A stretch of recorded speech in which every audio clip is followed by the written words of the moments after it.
Eu vou confessar uma coisa pra você, eu não tô tão otimista assim pra seleção brasileira nessa Copa do Mundo. Na verdade, esse otimismo eu diria que nenhum brasileiro tá tendo, e o sentimento é mais do que justificado. Diversas eliminações e tragédias em Copas que não esperávamos que teriam. 2014 talvez tenha sido o maior exemplo. Eu sei que muita gente não acreditava naquele Brasil, mas ainda assim, muitas esperanças foram criadas numa Copa dentro da nossa casa. E certamente depois daquele 7 a 1, parece que uma parte da esperança do torcedor se foi. Desde aquele ciclo de 2006 em que éramos os favoritos, a seleção não consegue chegar perto de uma Copa do Mundo. E talvez justamente o fato de não sermos favoritos agora pode nos dar uma esperança maior do que se seríamos, porque parece que a seleção brasileira tem uma certa alergia a favoritismo. Sempre que estamos muito bem favoritos, uma decepção nos puxa pelo tapete, e consequentemente tanto a frustração como também o sentimento de impotência, que a seleção pentacampeã do mundo não existe mais. É um fato que muitos fatores determinam quem vai ser o real favorito dessa Copa, mas o Brasil, por conta do histórico de 2025, muito parecido com os anteriores, que foi bem negativo, não faz de nada uma seleção favorita a ganhar. Porém, entretanto,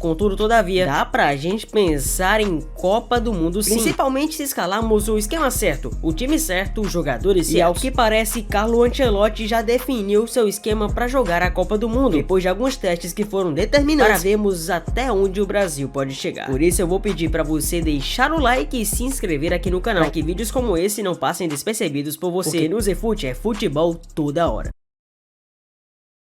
O primeiro nome é Alisson Becker, certamente um dos mais contestados, acredite se quiser, nessa safra de seleção. O que faz o Alisson ser contestado são algumas convocações da seleção em que ele não consegue desempenhar a mesma coisa que desempenha no Liverpool, e o que pesa pra ele são os anos de trajetória. Alisson está no gol da seleção brasileira desde 2016, porque em 2015 já tivemos alguns testes e oscilações para outros goleiros, e certamente ficou um clima de que o Alisson não é tão competente assim para jogar na seleção, levando em consideração que outros goleiros poderiam ser testados e que talvez o Alisson fosse de fato um cara superestimado e não subestimado, ao contrário do que esse vídeo aqui vai tentar defender. Bem, e em se tratando disso, minha opinião tá formada. Na verdade, não só a minha, como a do Ancelotti. A seleção não tem goleiros horríveis disponíveis por ali, tem o Hugo, que vem jogando muito bem pelo Corinthians, tem o próprio Bento, que já foi um dia destaque do Atlético Paranaense, e até mesmo o goleiro Ederson, que tem uma saída de bola razoável, e vice-versa. Mas o fato é que, se levarmos em consideração o tempo atual desses três, nenhum deles chega perto do Alisson. Citando o exemplo do Hugo, na oportunidade que ele teve na seleção contra o Japão, não conseguiu dar a confiança que Ancelotti esperava que tivesse no goleiro brasileiro. O Bento tá numa fase terrível na Arábia Saudita, de tal maneira que o Jorge Jesus já perdeu totalmente a paciência com ele, o que faz com que a possibilidade dele ser um goleiro titular fique cada vez mais afastada. E não posso deixar de citar o Ederson, que fez 2 jogos, na minha opinião, bem irregulares. Ele falhou na saída de bola no gol que quase foi inclusive de Senegal no primeiro jogo, e saiu errado no primeiro gol contra a Tunísia, além de que vem jogando numa liga turca em que já é criticado, ou seja, vem num processo de downgrade, ou seja, curva para baixo. Diferentemente do Alisson, que justamente quando se lesionou, o Liverpool sentiu muita falta dele, tanto é que foi eleito o segundo melhor goleiro do mundo, atrás apenas de Gianluigi Donnarumma. Então não se trata de apenas superestimar o Alisson por ter ele como um goleiro predileto, o jogador perfeito, que não erra, que não falha. Não, se trata de reconhecer que Alisson Becker é uma das principais figuras do mundo na posição, e simplesmente não levá-lo para a Copa seria de uma descrença e negacionismo absolutos. Trata-se de defender o melhor para a posição.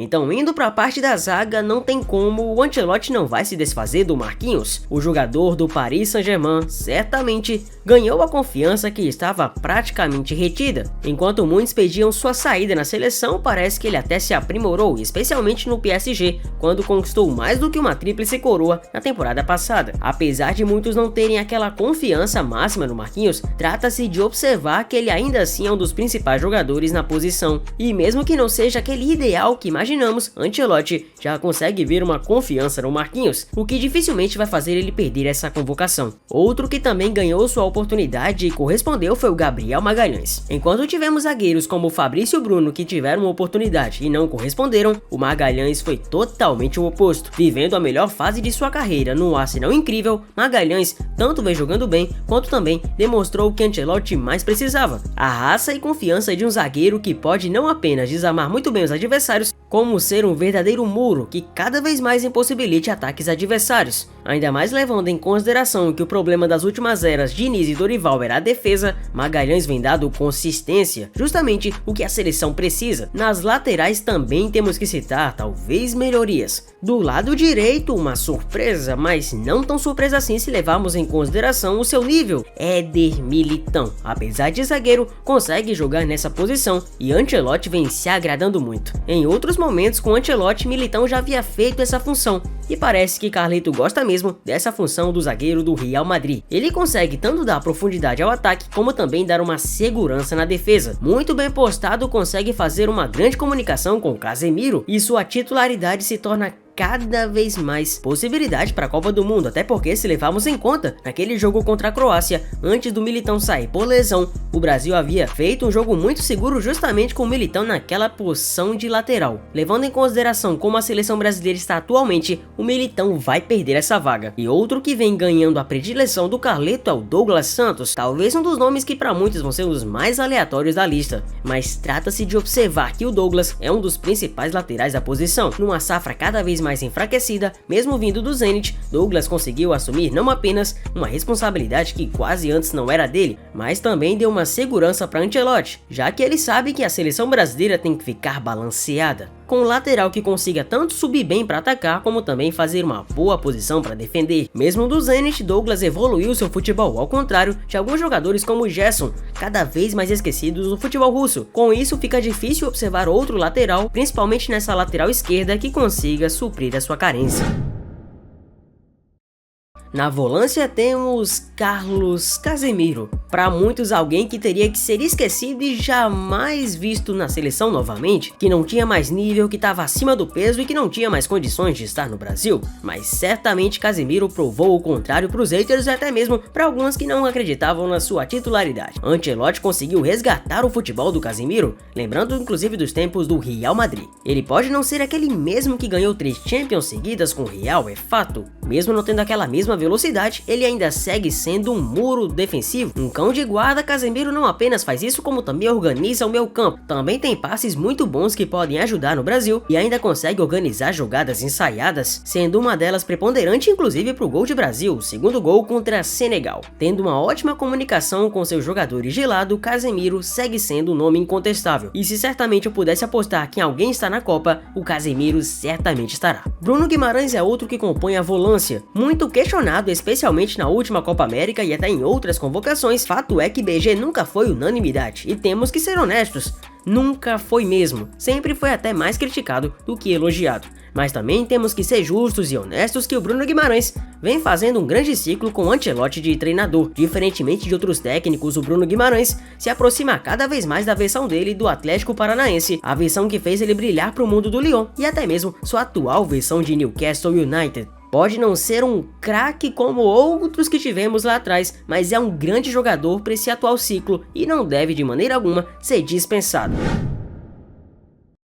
Pensando num 4-2-3-1, que talvez seja o esquema que Ancelotti quer colocar, temos que pensar em Estevão William numa ponta, justamente na ponta direita. Não dá pra simplesmente ignorar o que esse cara, ou melhor dizendo, o molequinho ainda vem fazendo pelo Chelsea e pela seleção. Se trata de reconhecer que Estevão não é apenas um amuleto da sorte, mas alguém que tem velocidade, técnica, drible e acima de tudo, um brio para destruir os adversários. Tanto pelos últimos jogos de Chelsea como pelos recentes jogos com gols pela seleção brasileira, Estevão garantiu a sua vaga para a Copa do Mundo, e seria totalmente uma irresponsabilidade deixar o Estevão de fora num ciclo que ele vem se provando cada vez mais. E em contrapartida, outros nomes como inclusive o Vinícius Júnior, o Estevão vem entregando muito futebol com a camisa da seleção, tem que respeitar. Ficando na parte do meio, temos o Rafinha, justamente nesse 4-2-3-1, sendo um nome que pode atuar mais de, entre aspas, camisa 10. Rafinha vem fazendo essas funções do Barcelona, ele pode tanto atuar pela ponta como também pelo centro.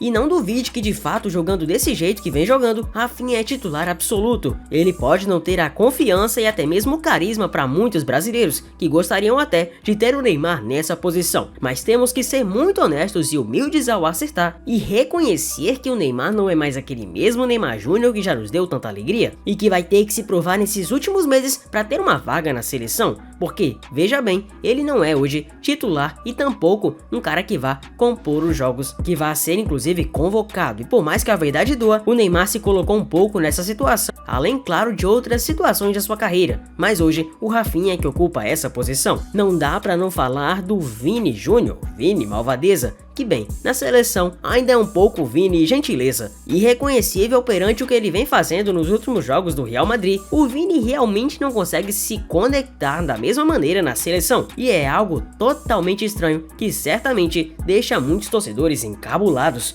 e sem acreditar que é o mesmo Vinícius que já é considerado um dos melhores jogadores do mundo pelo Real. Porém, ainda assim tem um trunfo chamado Carlo Ancelotti no próprio comando técnico que ainda nos dá alguma esperança, porque a melhor versão do Vini Júnior justamente não foi com Zidane, não foi até mesmo com Diniz, Dorival ou Tite, muito menos agora até com o Xabi Alonso. Sua melhor versão foi com Carlo Ancelotti, técnico que confia plenamente nele, então certamente vai haver insistência pro Vinícius dar certo na seleção. E hoje o jogador que fica mais próximo de fazer o falso 9 é o Rodrigo. Ancelotti já testou ele assim em outras posições, inclusive naquele jogo incrível que fez contra o Manchester City, o Real City, que o Real conseguiu uma virada incrível na Champions League. Rodrigo é versátil e pode atuar em várias posições. Se no Real Madrid ele não é tão reconhecido jogando nessa posição, na posição de falso 9, Ancelotti pode deixar ele ter mais uma oportunidade nessa posição, jogando mais à vontade com o técnico que confia verdadeiramente nele. Ter um jogador como o Rodrigo e não aproveitar seria como ter uma sobremesa tipo pudim